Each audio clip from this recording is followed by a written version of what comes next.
Welcome to the Matt Waller Podcast, where we look at success at the intersection of technology, logistics, supply chain, retail, and CPG, also known as the retail value chain. I want to clarify that this podcast is distinct from my responsibilities as a professor in the Sam M. Walton College of Business. Nonetheless, it aligns with my aspiration to provide practical insights to professionals and business by showcasing companies and people that can enhance your ability to manage, lead, and strategize and market effectively in the retail value chain. Before we dive into today's exciting episode, I'd like to thank our sponsor, New Road Capital Partners. New Road invests in proven technologies, services, and products that serve unmet needs in the marketplace. They look for companies in supply chain and logistics, as well as consumer-oriented companies. For more information, go to newroadcp.com. I would also like to disclose that I am a strategic advisor to New Road. I'd also like to recognize podcastvideos.com for the services they provide for these podcasts. I'm very pleased with their services. And now, without further ado, let's get into the exciting episode. I have with me today Craig Harper, who spent 32 years at J.B. Hunt, and he just recently retired. Although he's still serving as a consultant to J.B. Hunt. Craig is someone I've known for a long time. We've had him speak to our classes for many years at the university. And he is what I call a boundary spanner. He's always aware of cutting-edge technology. He always takes a broad view, and you're going to hear that today.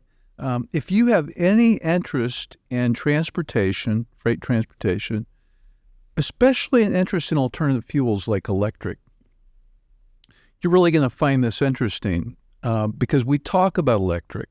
What are the constraints to electrifying freight transportation? What kind of innovations are needed? What is the total cost? These are things that we really need to be thinking about. So I think if you're an entrepreneur, you should probably listen to this, because anywhere there's challenges, there's opportunities, and we point to a lot of challenges. And so if you're an entrepreneur, you'll probably hear some opportunities for businesses by understanding what these challenges are. If you're in the investment community, this is definitely worth paying attention to because it may affect how you view where you put your resources. If you're in a transportation executive, a shipper, shippers really, I think, a lot of times don't understand the total big picture. Sometimes, for example, when they want to improve the carbon footprint, they're looking at the wrong thing sometimes, or they're not looking at the total picture. And if you're a policymaker, I think that you'll find this very interesting. But Craig has been, he was with J.B. Hunt, as I said, for 32 years. For I think over 25 years, he was executive vice president in different roles. He's been chief sustainability officer, chief operating officer, and he's just got broad experience in this field. So I think you're really going to enjoy this and learn a lot. I did. I learned a lot through this. So I hope you enjoy it. Thank you. So Craig, thank you so much for joining me today. I really appreciate it. I always love visiting with you. Every time I always walk away with some new insight and learning, so look forward to it. Well, Craig, one thing about you that you've heard me say before, and many people have heard me say, is you're one of the most extensive boundary spanners I know. You're always looking at things going on the boundaries. And so early on in your career at J.B. Hunt, it didn't take long, and you were starting to look at alternative fuels beyond diesel. What got you interested in that? It's always intriguing to me to kind of see what's coming down the pike. What are we going to see next? And there's no question when you start hearing about climate change, the debate about climate change, getting off fossil fuels, how fast solar was growing, what about wind? And then you start seeing that so much of the emissions are due to transportation. It's like, what can we do in the field of transportation? And since at J.B. Hunt, we that's what we're in, this transportation, the moving goods. So that was an area that I thought would be very important to learn about and see what we could do and the impact that we could have. How real was it? How soon could we do that? And could it really be commercially viable? And how long would it take to get there if it could indeed be commercially viable? So, you and I have talked a lot about electric and hydrogen, but I'm curious, let's focus a little bit on electric, if you wouldn't mind. Obviously, there's got to be infrastructure development for electric. What do you view as the key infrastructure requirements for a successful transition to electric? Yeah, I think many people are looking at this incorrectly. They're talking about the charging network, getting those chargers set up. We have people calling us about trying to get set up with some public charging and all, but you really need to go upstream.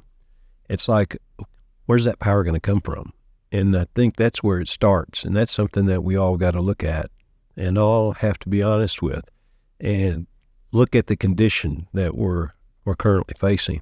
And when you do that, you start seeing that our grid system was built out fast.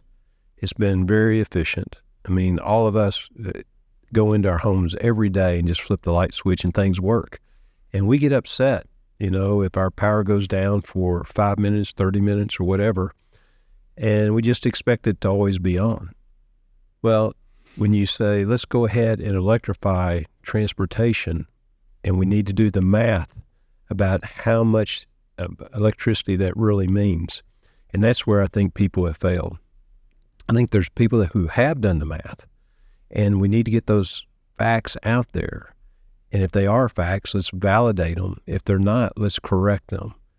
And one thing that I've seen when we get into talking about electrification of vehicles and all, and the vehicles themselves, it seems like people take the best of all these different scenarios and put it all together. And you can't do that. So you've got to stick with the facts. Let's challenge one another. I don't care what side you're on, whether you're on the totally green side and believe we ought to get off fossil fuels totally, or whether you're on the pure fossil side of things. Let's stick to the facts. Let's discuss them, get them out there, let's debate them. And when you do that, you can start seeing how long it looks like this could possibly take right now. Having said that, I believe there's going to be some major breakthroughs. I believe in the innovation. I believe that it's going on worldwide, just not in the U.S., but worldwide. Tons of money is going into this. There's been tons of hours and very smart people working on it. And I believe that people will come up with something, a major breakthrough, and it is hard to determine what that's going to be. But right now, one thing I do know is that we're short of power. Because when you start looking at the amount of vehicles that are on the road, whether they're heavy-duty vehicles or light, medium, and heavy-duty vehicles, it's going to take a lot of electricity. Put it in perspective. If you were to electrify the heavy-duty fleet in America right now. So you're talking about primarily over-the-road trucks. Full truckload trucking? Truckload trucking. Would that trucking. include like private carriage? Yes. Private. LTL? Yes. So just all of the semi-tractor trailers? That's correct. Okay. It's estimated that would be an increase of 10.6% of electric demand in the U.S., that our electricity generation would need to go up, let's round up, to 11%. Okay. Just to power the heavy-duty That's sector. A lot. That's a lot. Okay. Then if you do the light, medium, and heavy-duty, we're looking at over a 40% increase in the current demand that we have for electricity. Think about that. We're already having blackouts in certain states. And now you want to go ahead and increase this demand by 40%. And then also think about that 60% of our transmission lines and all are over their expected life expectancy of 50 years. They're already over it. They're over it. So we have a lot of work that needs to go on to upgrade our current system without any additional increase. And now we would like to put on that a demand of 10, 15, 20, 30, 40%. And I don't believe people really have looked into how long that's going to take to do that. Think about where those lines need to run. Think about the land that it's going to have to traverse. Think about the opposition that it could run into at different points. And when you talk about, let's do more renewables. Well, I'm a fan of renewables. I'm a fan of all electricity sources. We can talk about that in a minute. But if you do the more renewables, which we do need to focus on and get that going, but you have to understand you got to get that electricity to where it's consumed. So again, you have to have that infrastructure. You have to have those power lines. And so that puts more demand on what we already have as far as an issue for skilled labor to put in these power lines, to upgrade the ones we already have, and to build additional ones. So yes, our grid system needs a lot of work, and I don't think people have done the math. I believe where it's going to be evident is in California, because California has really placed demands on the OEMs, the original equipment manufacturers, to produce so many electric vehicles. They've also been putting the demands, and working through it right now, on the carriers to own and operate so many electric vehicles. For an example, starting in January of this year, 2024, any additional truck that you add to your fleet that goes into a rail yard or into a port is supposed to be a zero-emission vehicle. And that is, if the carb regs stay the way they are currently, zero emission means it needs to be battery electric or hydrogen fuel cell. That's in 2024, this year. Okay, now. So you look at the current number of pieces of equipment you have in California, and then any additional ones have to be electric. Yes, because you were to register all your ICE engines, the internal combustion engine trucks, the diesels. You're supposed to have those registered by December 31st of 2023. Any truck you added to that registry to go into a port or rail yard was to be zero emission vehicle. There definitely were companies that were putting themselves in position to have their fleets sized where they thought they needed to have it sized to operate for the next couple of years and keep running those internal combustion engines. And the good thing is, if they did buy new internal combustion engines in 2023, then that is a vehicle that is much cleaner than the trucks that have been on the roads for years that are running in and out of the ports all the time. So I don't think the industry has received enough credit for the improvement they've made and how much cleaner the trucks are today than what they have been in the past. So, but California is going to run into a problem where, as they start adding electric capacity, as the carriers add electric capacity, then they may have trouble getting enough electricity for these trucks. That's where I say people haven't done the math, and there's going to be a day of reckoning, because those of us who have operated electric trucks and understand about the charging requirements and all, and can do the math as to what it's going to take to electrify your whole fleet, we understand how much power that's going to take. So now you put in a request with the utility company to provide that much power. You can go to their website on some utilities and see how much of power is available. And I know of companies that are applying for power to where when you go on the website looking for the amount of power available, it's 1/10 of what the company needs. That's one trucking company by itself. There are many trucking companies out in California. So that's where people that didn't do the math to see how much power this was really going to take and how soon there were going to be demands of these companies to have that power to charge their equipment, they're going to see that it's going to take time. They're going to see that they will need more substations. They'll need more lines pulled, and that it's not going to happen as soon as what they would like. I think Bill Gates said it best when he said that you have to have policy, technology, and the markets all coming together at the same time. And right now, you have some people pushing for policy before the technology and the markets are there. The technology is there as far as it working and the power being able to, a truck that has the power that can run electricity and pull the load, it operates great. But where the technology falls short is how much that a piece of equipment weighs, how much it costs, how long it takes to charge, and where can you get the charging. Because what some people fail to remember is that you had diesel overtake gasoline as the fuel of choice in the 50s. You had the truck stop started building out their infrastructure in the 70s.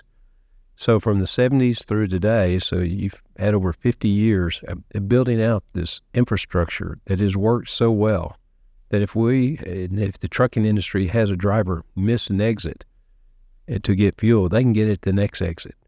But it isn't going to be that way with electricity. And then also you look at the fuel time. And this is where I'll make the point about how people take the best of all scenarios and put it together, and you can't do that. The fuel time, you'll hear statements like it recharges in 30 minutes, 80% charge in 30 minutes. You'll hear that there's a weight penalty of only a few thousand pounds. You'll hear that the cost isn't that much more significant than, an internal combustion truck. But then when you look at it, what they're doing is they're taking the cost of the smaller battery, they're taking the charge time of the smaller battery, but they're taking the range that they talk about of the larger battery, and you can't do that. If you're going to talk about fuel times, for example, the re-energizing times, if you take the current electric trucks out there, you will see them charge at a rate of about 3 miles a minute. If you see some of the megawatt batteries coming out in charging systems for a megawatt, you would see that you could fill possibly 9 miles, 12 miles a minute. Diesel fills at a rate of 250 miles a minute. So if you're a driver, are you going to want to sit at the 3 mile per minute, the 9 mile per minute, or the 250 mile per minute re-energizing station? Now, people will say, well, that isn't how it works, because we're going to recharge these trucks at night when power cost is much cheaper and when the driver's at home sleeping. Well, that's fine, but transportation doesn't totally shut down when it gets dark, okay? And so you're going to have to re-energize during the night. Also, you're going to have to re-energize during the day, because you talk about the range again. The range is anywhere 220 to 250 miles, and that will work in a lot of cases, but in a lot of cases it doesn't work, and you're going to have to re-energize that truck, especially if you run 2 shifts. And in our business, in trucking, you want to utilize the equipment. You didn't buy it to sit. And so if you're going to double shift that truck, you're going to have to recharge it. And so when people say you can get 80% charge in 30 minutes, let's think about that. You take a truck of 220, 250 miles, okay, and when that truck comes in, it's going to come in around 20% left over. A driver's not going to let it get down to 2 or 3% left. They're going to have range anxiety. They're going to say, okay, I got to refuel getting close to that 20% mark. Then if you get it to 80% capacity, that's the time you're talking about you get in 30 minutes. Okay, now you're playing with 60% of the range. You're going from the 20% to the 80% range is where you're playing, and you do 60% of 220 or 60% of 250. That's drastically cut your miles down. So that's where people got to, again, stick to the facts about what is the real range, what is the real weight penalty, what is the re-energizing time and what's the cost, which we hadn't talked about. And the cost right now is more than 3 times the cost of a diesel truck. So I'm a fan of electric, and let's be sure and say that. I believe it's great. I've driven the trucks. I've ridden in the trucks. Drivers love the trucks. But what they don't like is that range anxiety and not knowing where they're going to be able to re-energize and if they're out there on the road. And so then you talk about getting it back to the facility and charging overnight. Okay, well, who bought the property to do all that? When most trucking companies bought the property for their terminals and all, they weren't counting on having all this charging infrastructure in place. So there's a lot of challenges going on, but it will work. I just don't think it's going to work quite as fast as what some people would hope for. So yeah, I'm very optimistic. Love to that I've been able to see some of this on the front line, and can't wait to see how it develops out. So let me restate something I heard. If we replaced all Class 8 trucks right now with electric, it would increase demand by 11%. Correct. If we also went to carriers that had medium and lightweight trucks and converted them, it would increase it by 40%. Yes. So together we're talking 51%. No. Together you're talking 40%. Oh, okay, I'm sorry. Okay, 40%. All right.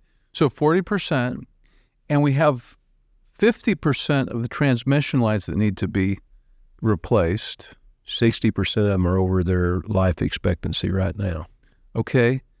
And we've got increasing demand. Yes. In the country. Aside from electrification of carriers, we've got increasing demand. All kinds of things are increasing demand in electricity. I think, AI, for example, requires lots of electricity. Down the road, we talk about quantum computing. That takes a huge amount of electricity.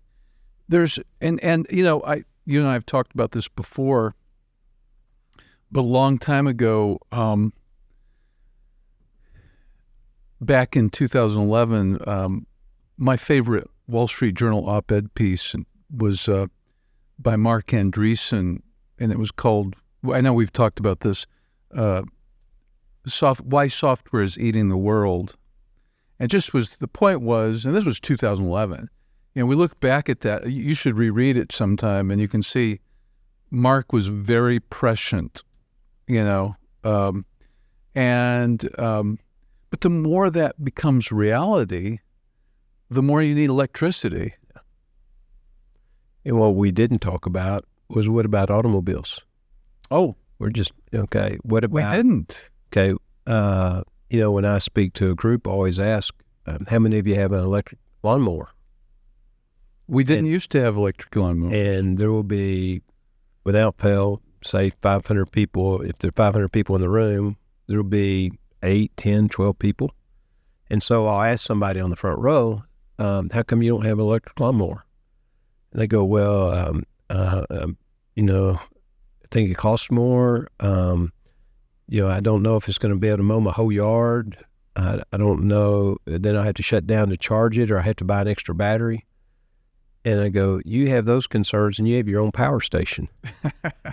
Okay. And then, I bought a new car in the last, 12 months. And I really thought about getting an electric vehicle. But my daughter lives in Dallas, it's like 340 miles. And we'll stay in a hotel when we go see her. And I've seen them charge an electric vehicle there before. And it was literally an extension cord coming out of the front of the hotel. And I know others literally do have some chargers there, so that's great. But I don't want to have to think about where I'm going to charge on the way down there. Now, I know some people that doesn't bother. I've rented an electric vehicle and drove it. It was great. But we had to plan our trip differently, and we're just not used to doing that. And people can say, well, maybe you better get used to doing it, but we're just not used to doing that. And when you have to pull in and take that 30 minutes to refuel versus 8, 10, 12 minutes to refuel, we're more used to being able to get in and get out. And actually, when I was turning that car in the next day, I was letting a coworker use that same car, and we're under an insurance policy that with the company about another employee could drive that car, so we're all good there. But I saw I only had range left of about 40 miles. Well, I didn't want to give this individual a car that I didn't, he should be able to get to the airport, but, what happened if there's an accident or something and it has to be rerouted and they has to have more miles? So I went again to go re-energize that vehicle and had to leave the terminal where I was and go about 12 miles to find a charger. And then I sat there just for about 15 minutes to get enough juice where I didn't feel guilty giving it to the individual to drive it. So you have to think differently, and we can all learn to do that, but it will be a difference in how we operate. Yeah, when you try to get people to think differently, that's not easy. There's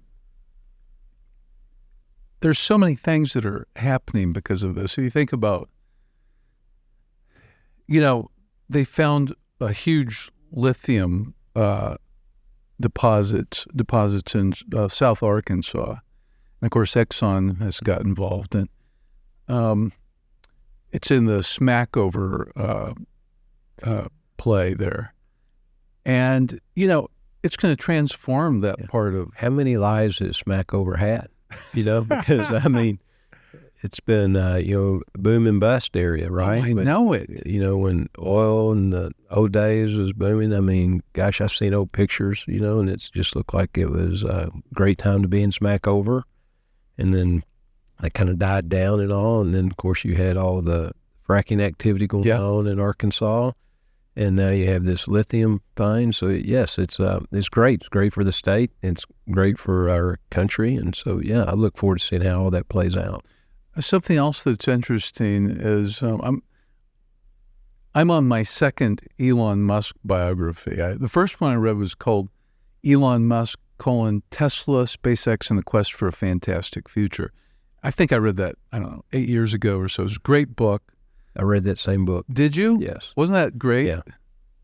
Talked about him sleeping in the office up there and making some of the programmers mad because he'd go and work on their computer when they weren't there and change some code. I really didn't know who Elon Musk was before I read that. And that's, 8 years ago. I'd heard his name, but I didn't know much. And so right now there's a new one out that Walter Isaacson wrote. I think Walter Isaacson's the best biographer. I just really enjoy his work. But this just came out in 2023, and it's on Elon Musk, and it is terrific. But what made me think, you were talking at the very beginning of our discussion, you talked about innovation. Remember? Yeah. And I know you and I have talked a lot about innovation over the years, and it's an interesting topic. But in the book, they were creating SpaceX. And at one point, the rocket stages, they have different stages of the rockets. Elon Musk calculated, how much it cost per pound compared to a Tesla engine, for example. Or no, maybe it wasn't a Tesla engine. Yeah, I think it was. But it was a lot more. And he told his engineers, this is unacceptable, right? He pushed them on the timeline, the cost per, pound, and he gave them impossible tasks, but he had really smart people, and they figured it out because he knew we've got to have reusable rockets, and they've got to be inexpensive. And, of course, they've done great things on batteries as well. What do you think people thought when he went to NASA and said, I'm going to show you how to reuse rockets? They didn't, I don't think they believed it. Yeah, I'm a huge fan of Elon's. You're talking about getting people to think differently. He can do it. Yeah, he can do it. And as he says in his own words, he may have missed some timelines, but he does deliver in the end. So I think he's been great for not only our country but for the world, and really challenging people and show what can really happen when you put your mind to it. And he's going to continue to do that. So I'm a fan. Can't wait to see what he comes out with next. Can't wait to see how those Tesla trucks perform. Yeah. We all have some ideas, but we haven't. Very few of those are out there with the companies where you can really get the data. So Did J.B. Hunt buy some? yes, J.B. Hunt ordered some trucks. Okay. And at J.B. Hunt, I would frequently get asked about how are our 40 trucks doing that we ordered in 2017. And John Roberts, our president and CEO, would say half jokingly, but serious at the same time. He said, Craig, if you were in charge of ordering all our trucks in 2017, we wouldn't have anything to drive. So, but the industry is waiting for them, because if anybody can show us how to do something different, I'd bet on Elon. And again, it's maybe that's why we hadn't seen it yet. Maybe he's still working out some things. But if he can do what he says he can do with 500-mile range and not much weight penalty, and the battery with charging times that are more in line with what people need, then in chargers that stay up, then he could be a game changer. He is in that they proved out that they know some things that others don't with their charging system, because as others have adopted their charging system, in the automobile side, it's because their chargers stay up. I mean, you hear these other horror stories about some of the different charging networks of, numbers to the tune of like 20-30% of the chargers aren't operating. You don't hear that with the Tesla charging system. You hear that theirs are up, and people that have Teslas are huge fans of Tesla, so they obviously have done a fantastic job of getting that product out and also getting their charging network set up. But I'll just caution people that the charging network for trucks is much different than it is for automobiles. Again, all of us have our own power station that own homes. Now, if you're in multifamily housing, that's a different issue. But the market's big of a lot of homeowners that could potentially have electric vehicles to charge. And then again, we talked about that demand earlier about just, the heavy duty segment would require 11% demand increase of current grid system. And then with all light duty, medium duty, and heavy duty, you're talking about a total of 40% demand. And then where does that put automobiles? And again, I get back to my lawnmowers, which would obviously be just a drop in the bucket, but it just shows you that it's not clear cut. If we can't even get everybody to use electric lawnmowers, and how are we going to get them to do electric cars? How are we going to get them to use electric trucks and have the grid infrastructure to charge all that? So this, again, the innovation is so interesting. And, if Elon wasn't involved in it, we probably wouldn't be as far along as we are today. And he's pretty focused on it still. But what are some other companies that you're aware of that are doing a lot of R&D in this area? Well, I think you always got to look at Toyota. Obviously a great brand, great name, and Toyota has come out and said that they plan on having a solid state battery by late 2027 or 2028 that could weigh a fraction of the current batteries, charge a lot faster than the current batteries, and cost much less. So, and they're talking about range of, like on an automobile, of up to 700 miles. So, I mean, wow. Most cars right now, the gasoline cars, have a range of, 300 to maybe 500 on the far end. And to get 700-mile range and get it in a timely manner with electricity, that could be a big game changer. Now, it gets back to the problem that we talked about earlier, though. Where's the power going to come from? And why are we pushing so hard for trucks before we get all the cars charged? Where, again, why is that? There's so much of it. Trucks go more miles, right? So they get a lot more attention that way. There's the commercial side of being able to haul freight and charge for that freight. So people think that, okay, this is an area where there could be cost absorbed and passed on to the consumer. But that isn't necessarily the case. When you talk to people who actually pay to have those services, to have their freight picked up and delivered, they're in a competitive market too.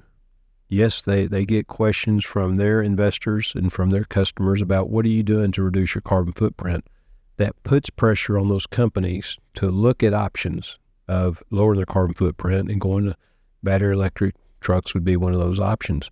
But when you start talking about the issues that you run into, it gets down to cost. Because when you start talking that the truck costs 3 times more, when you start talking about how many more trucks you're going to need to do the same amount of freight, think about it. If the freight same amount of freight can't be hauled because of the weight penalty. I mean, the weight penalty on some electric trucks all depends on which one you get, which battery you get, how much range you're going after. But it could range from 5,000 pound penalty up to 17,000 pound penalty. Okay, well, when you haul freight, a full load's approximately 45,000 pounds on a semi-truck. So now if you're going to start cutting that freight volume down by 10%, by 30% because of the weight issue, you're going to have more trucks to haul the same amount of freight. Now, if you have to say, gosh, I can't refuel in 15 minutes, so I'm going to have to be down for several hours if I slow charge. If you fast charge, who knows, 30, 45 minutes, an hour and a half, then you're going to need more trucks for that reason too, because it takes longer to re-energize. So now you have 2 penalties there. The one, but the weight penalty, the second one, the re-energizing time penalty that you have. And then with the range, you're going to be limited on where you can run. And, when you haul freight for customers, they don't want you just cutting the heart out of the watermelon. They expect you to be able to hook up to that load and deliver that load. So there's going to be bigger demand, and then on the power, and then also when you look at all this and you talk about the cost and the energy footprint, which sounds very good because zero emissions are coming out of the tailpipe. But when are people going to start talking about the embodied emissions? And I'm going to tell you that they're going to start talking about it pretty soon. We're already seeing that in Europe. And what I'm referring to there is the amount of emissions that go into manufacturing that vehicle, that go into the production of that battery, to the mining of the materials going into that battery. And does it also include the production of the electricity? That, yes, when you look at the total footprint. So it's called the embodied? The embodied is really about the production of the vehicle. Okay. The electricity, but when I look at the total carbon footprint, I'm talking about the embodied emissions that go into manufacturing that vehicle before you ever operate it. Then in addition to that, yes, you have the amount of the carbon footprint from producing that electricity, which a lot of people don't realize it isn't all green electricity. A big chunk of our electricity today is coal and natural gas. So it's and natural gas is pretty clean. That's right. But there are people that are trying to eliminate natural gas. I mean, you hear all the debates about even trying to take it out of your cook stoves. So that's something too, Matt, that we really ought to talk about. Is before you cut off any source of electricity, power source, to generate the electricity, we need to be sure we have a replacement. And we are shutting down coal plants. We're shutting down nuclear plants. There's talk about shutting down certain natural gas plants. Okay, where are you going to get the power? And we need to remember, people talking about climate change, which we need to do. I'm a fan of talking about it. I'm a fan of cleaning up there. But you've got to understand, it's a global issue. And across the globe, we're actually using more coal today than we have been. Is that mostly because of China? China and India are 2 of the big reasons for that. So it's like, let's go to the facts. Let's look at the facts. Let's get the comments out on the table and prove those comments to be facts. As I say, facts don't change. If it's a fact, it should be a fact that is true for that point in time. Yes, so things can change to make the facts, be different. But let's just don't put out numbers and statements and data. And even the ones I've said on this podcast, if there's some that need to be challenged, let's challenge them. I've got my sources as to where the numbers came from. Show me your sources where your numbers are coming from. Let's talk about them. And that's what irritates me, that we, as a country, that we should be able to get some very smart people in a room and do this math and understand the challenge that we have before us and say, we need to conquer this. We've got an aging grid system. We've got demand that's going to increase. And I'm talking about just in the U.S., but demand's going to increase. We're trying to increase it faster than what I believe we realistically can adjust to by putting this pressure on the trucking industry and trying to clean up many different areas by shutting off coal and by shutting off natural gas. So let's get those facts and see what we can really do, and then let's get after it. And let's talk about all forms of energy. Let's talk about nuclear. And one thing that, the Conference of the Parties, COP28, was just held, where the countries come together and talk about what's going on in climate and all. And the good thing out of that is they wrote out that they expect to be more nuclear. Okay, and that's a change from what we've seen in many past years. But people need to get real that if we're going to cut off this electricity, where's the new source going to come from? Not only in the U.S., but worldwide, it's a bigger issue. There's roughly 8 billion people in the world. 3 billion of those people use less electricity than you and I use with one refrigerator. Those people would like a better life. They deserve a better life. If any of your listeners out there view themselves as humanitarians, they would like those people to have a better life. They believe they deserve a better life. Well, they need electricity. They need power. They need to be able to read and study at nighttime. They need to be able to have electrical appliances so people don't have to do all the household chores, hand washing clothes. They need to be able to get off wood or dung being burned inside their living quarters for warmth and to cook on. So they deserve power. Well, where's that power going to come from? And so most places, that's why you see many countries that are still burning a lot of coal and wood and whatever resource they can get their hands on to get that power to people. And they deserve to have that power. But again, get realistic about what does that mean for the world and what does that mean for us as the U.S.? And again, before we cut something off, where are we going to replace it? And that's why we need to do the math. I was recently up at MIT, and we had a session going on there, and I was talking, and they wanted to know about how we could all collaborate better and solve this issue that we have going on, trying to get more electrification. And I said, I think a very important place to start is let's show people the math, because, math has been around a long time. It's there are ways to double check your math. And so we need to come together and get what all those variables are that need to go into the equation and look at the answer and then come up with a real solution to how we're going to get there.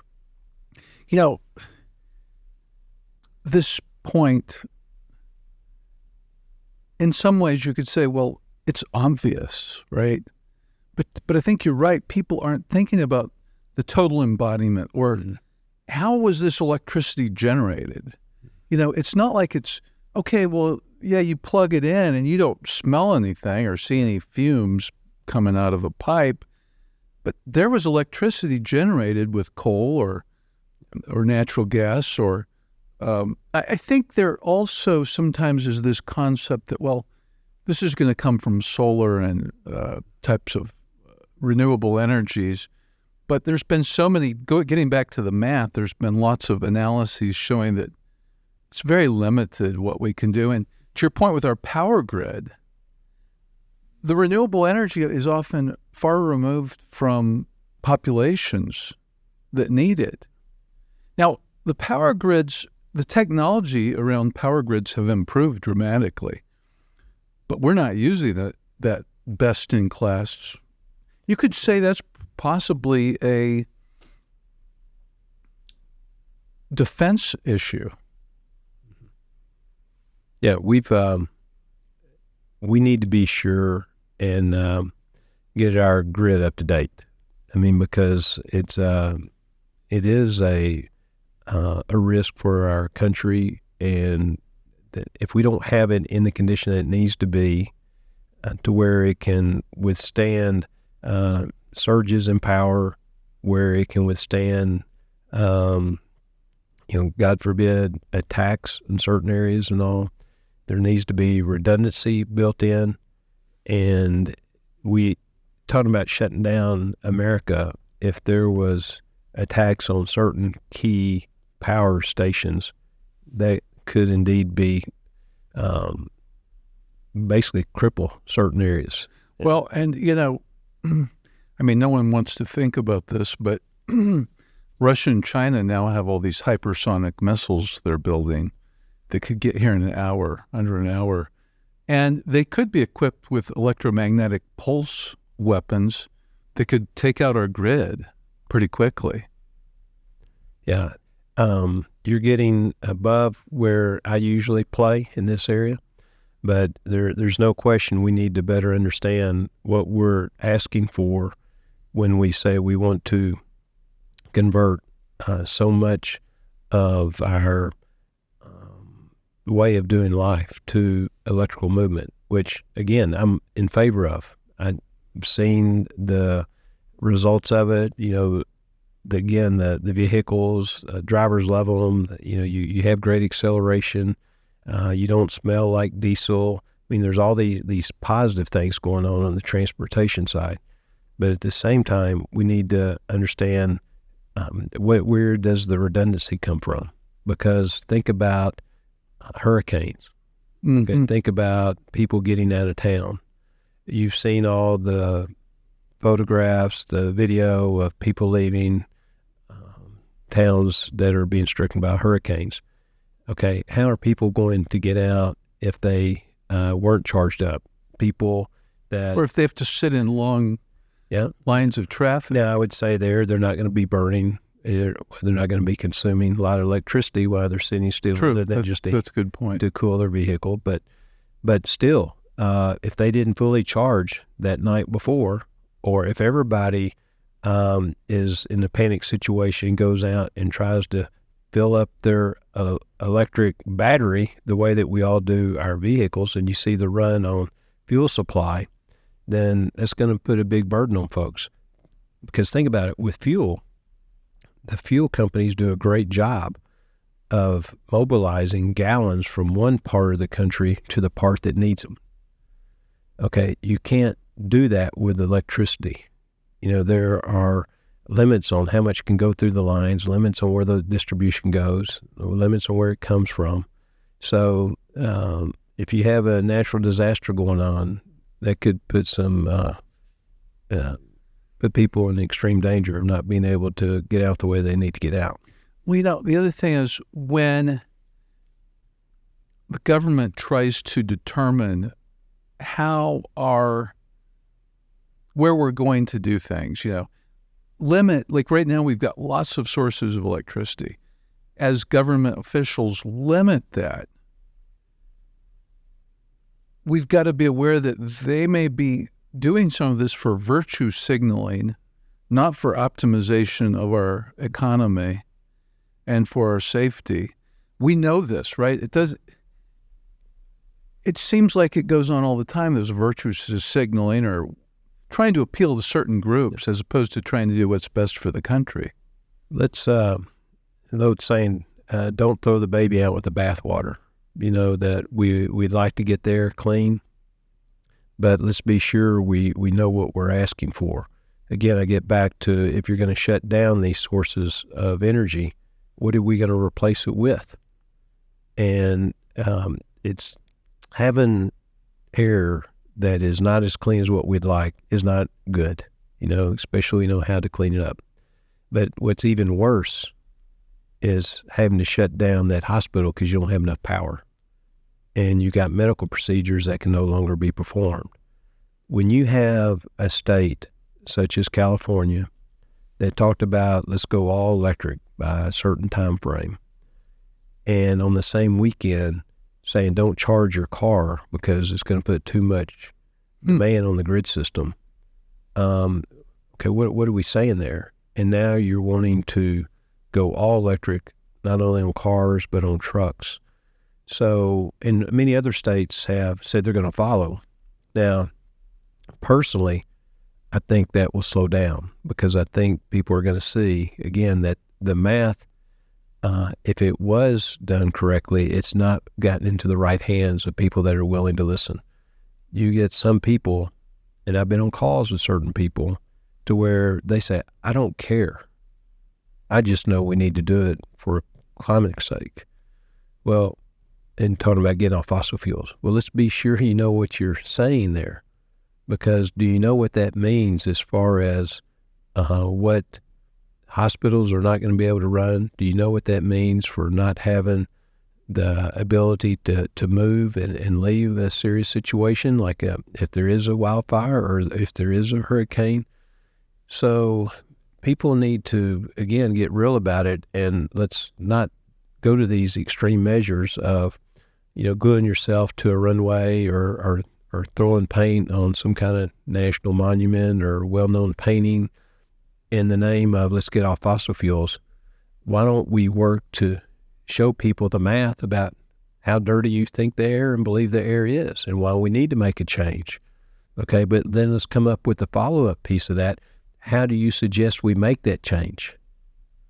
Just don't be a complainer. Let's be someone that can come up with a solution to the situation. Yeah, and you think about it, the government didn't say to Elon Musk, you need to build electric cars and innovate here.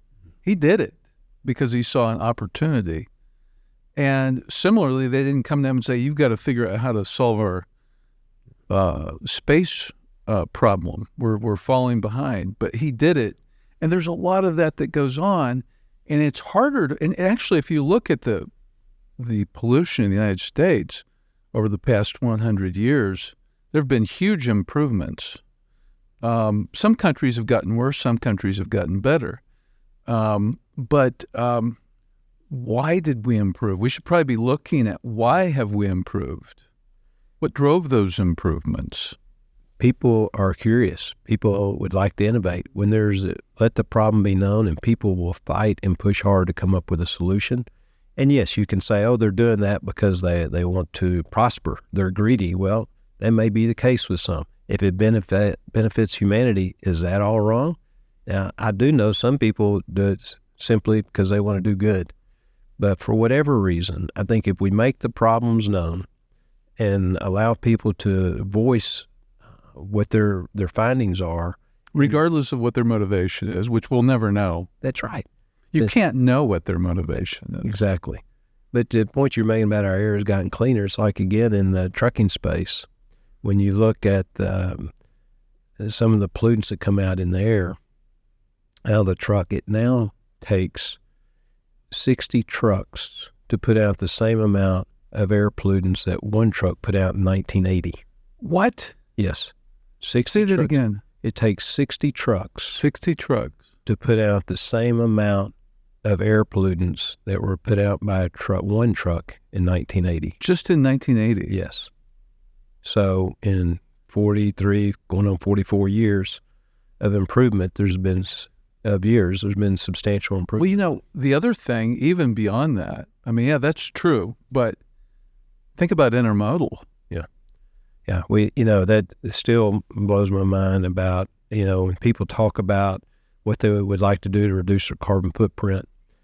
And I'd say, well, first and foremost, you need to be sure every load that can go intermodal is going intermodal, because that can reduce your carbon footprint of more than 60%. And that has been substantiated. And again, going back and doing the math, and I know the math is being redone on that, because people believe it's closer to 70%. So when people talk about what can you do to reduce my carbon footprint, and you show them that, okay, you can do you can go to electric vehicles, but let's look at the total amount of the carbon footprint. Again, going from that embodied carbon to the generation of the electricity itself. Let's look at that whole cycle about what is going on there. And you'll see that there's no better way than to go intermodal. And so when I say, what price are you willing to pay to go intermodal as a premium? And people will go, oh no, we use intermodal because it's a more efficient way to move freight. It's actually a lower cost to move freight because, gosh, you can move 250 loads at a time. And you go, well, hold on a second. If you can reduce your carbon footprint by 60% or more, then shouldn't that be worth the premium of, 7% or 19% or even up to 60%?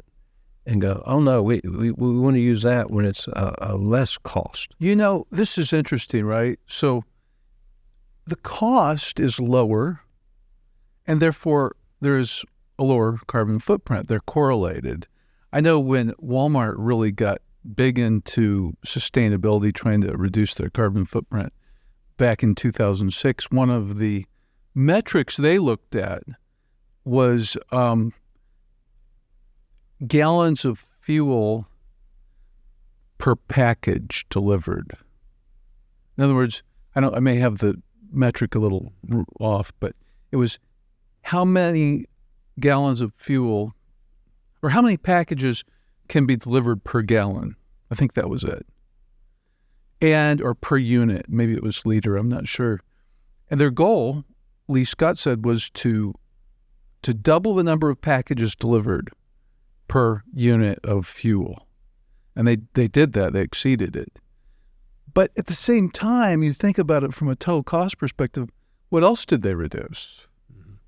They reduced their cost. Yeah. So there was an economic motive to do this anyway. But the nice thing is it helped you focus on something. Yeah. It's one of those win-win situations, right? Absolutely. But people need to really look at intermodal, and people go, well, maybe it takes a day longer transit. Maybe it takes 2 days longer transit on an extremely long length haul. Well, okay, figure that into your carrying cost. Use the 6%, 8% interest rates. Hopefully they're going down. But use those numbers. Right. And see what it is. Again, that's math. Yep. Okay, but if it's a 60% reduction and you're telling me that you're not willing to pay a premium, then why are you even asking the next question about what are you doing to reduce my carbon footprint? Good point. So, yes. It shows they're not working on the math. That's right. I'm a huge fan of intermodal. And what's great about it is it's available today. So for the listeners, not everyone knows what we're talking about here. When we say intermodal, we're talking about a regular truck, 53-foot trailer being pulled to a rail yard. The container, we have a container on a chassis. It looks like just a regular trailer, but it's a container on a chassis being put on a rail car, well car. They're called well cars, and they have them so that you can double stack them, 53-foot well car, and then it goes to another point in the country, and it's picked up by another truck. So it's taken off of the rail car and put on the chassis on the truck. And that's I can't remember, but you can you can move a lot of freight that way.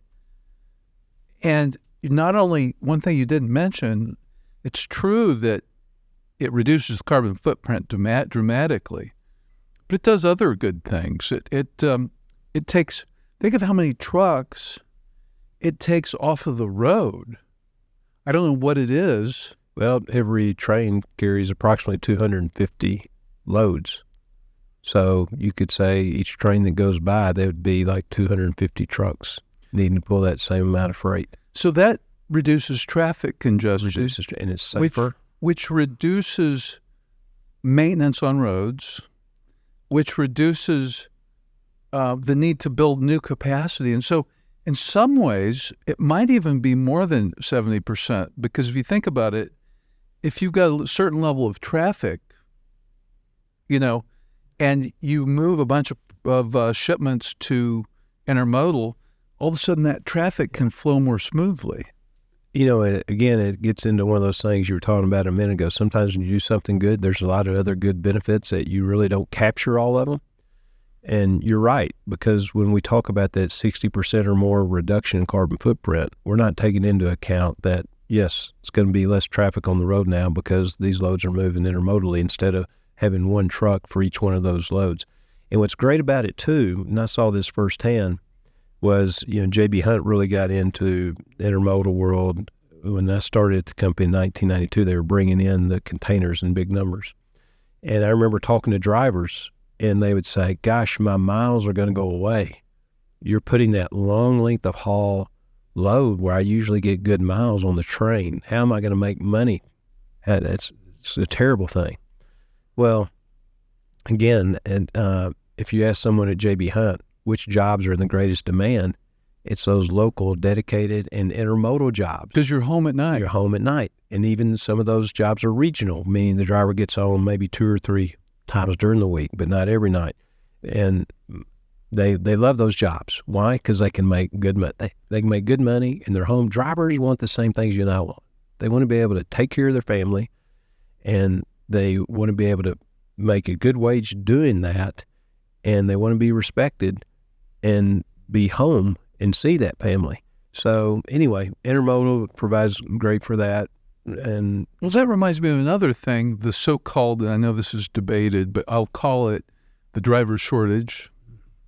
If you take a microeconomic look at it, it may be something else, but let's just call it the driver shortage for now. It solves that problem too. The more intermodal you have, the less of a... There's no question. If you do the math, right, if you have loads going on the train versus over the road, then obviously you need less trucks, right? But you have trucks on each end of that, but they can deliver more than one load a day. They can make several trips back and forth. So yes, you would need less drivers for that. But here's something else. We got to do the math again, that with the expected growth in freight demand, you're going to need many more drivers than what we have today. So it'll be even worse. That's right. And so, and if you convert to electric, you actually push it in the other direction. Yeah. In terms of drivers. That's right. Because now, are you going to be able to use that piece of equipment and that driver to the full potential? And you're going to be very challenged because, again, that time to charge. Well, Craig, I always learn so much when I talk to you. And again, I really learned a lot of things I didn't know before this discussion. So I think our listeners will really enjoy it. Thank you for taking time to do this. I really appreciate it.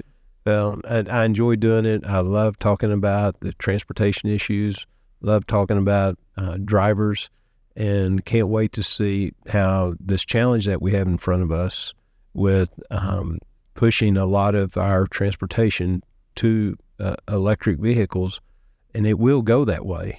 But I can't wait to see how it's going to evolve and be developed. And there's no clear winner, because as we just mentioned briefly, you got battery electric, you have hydrogen fuel cell.